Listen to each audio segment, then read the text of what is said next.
tila hinayaan na ni TV host comedian Jano Gibbs mag-decide ang kanyang mga fans at followers kung itutuloy ba niya ang pagpasok sa politika. Sa kanyang IG post, isang poster ng kanyang sarili ang makikita na may nakasulat na Jano para sa Senado. At tanong na, ituloy ko na ba?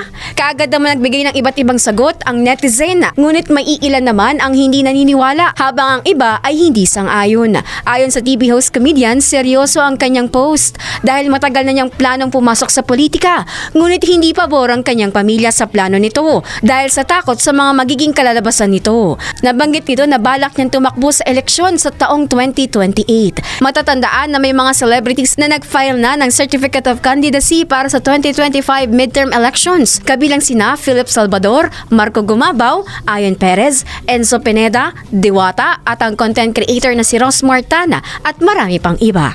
At yan ang aking balitang showbiz. Kim Gomez, nagbabalita ng tama, naglilingkod ng tama.